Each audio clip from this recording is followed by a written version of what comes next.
சகோதரி வந்து அவங்களும் இயேசுவை ஏற்றுக்கொண்டாங்க. அவங்களும் பல பிசாசுல பிடிக்கப்பட்டு பலவித நோயில் இருந்த அந்த அம்மா, அந்த அம்மாவோட வாழ்க்கையும் மோசமான வாழ்க்கை தான். இயேசுவை ஏற்றுக்கொண்ட உடனே இந்த சமுதாயமே என்னை ஒதுக்குது, ஆனா ஆண்டவராக இயேசு என்னால் இவ்வளவு கரிசனையும் கருணையும் வைத்து நேசித்தாரு என்று சொல்லி நம்ம என்ன பண்ணாங்க, ஒரு பரிமள தைலம், விலை ரொம்ப விலை கூடுத பரிமள தைலத்தை கொண்டு வந்து, அல்லேலூயா, அதை உடைத்து இயேசு உட்கார்ந்து இருக்கும் போது அவர் தலையை மேல அதை ஊற்றுது.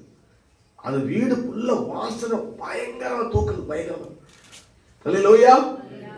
எதுவுமே யார்ட்டும் எந்த ஆலோசனையும் கேட்கல. திடீர்னு உள்ள வந்தது அவர் மேல இயேசு, ஆண்டவராக இயேசுவை பார்த்த உடனே பரிமள தைலத்தை உடைத்து தைலத்தை ஊத்திருச்சு. உடனே இயேசு கூட இருந்த 12 சீசர்களுக்கும் திட்டுறாங்க இந்த அம்மாவை. இப்படி பண்ணிட்டியே, இது எவ்வளவு விலை தெரியுமா, இது வித்தினா எவ்வளவு பணம், லட்சக்கணக்கில் பணம் கிடைக்கும், இதை வைத்து நீ ஏழைகளுக்கு கொடுக்கலாமே. அது சரிதான், நல்லா தான் பேசுற, இல்லையா அப்படின்னு சொல்லி அவனை திட்டுறாங்க. நீ அறிவில்லாம செஞ்சுட்ட, முட்டாள்தனமா செஞ்சுட்ட, இப்படி வீணாக்கிட்டே, அப்படி மாதிரி பல வார்த்தைகளை சொல்லி அவளை விசனப்படுத்துறாங்க. ரொம்ப ஒன்றும் பேச முடியாம இருக்கிறாங்க, இல்லையா. ஒரு பக்கம் பார்க்கும்போது அவர் செய்தது சரிதானே தோணுது. ஆனா இயேசுட அவன் என்ன செஞ்சிருக்கிறா, இயேசுவிடத்துல கொண்டு வந்து பரிமள தைலத்தை உடைத்து அவருக்கு ஊற்றினார். உடனே இயேசப்பா சொல்றாரு, அவளை விசனப்படுத்தாதீர்கள்.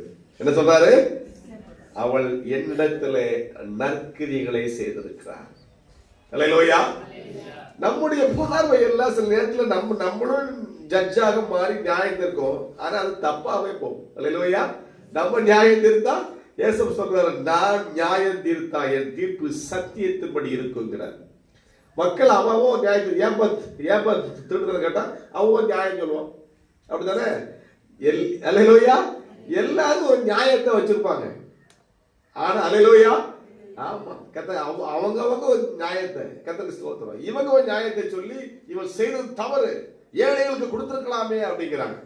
ஆனா ஏசப்பா சொல்றாரு, இவளை விசனப்பட தொந்தரவு செய்யாதீர்கள், இவள் என்னிடத்துல நற்கிரியைகளை செய்திருக்கிறாள். அல்லேலூயா.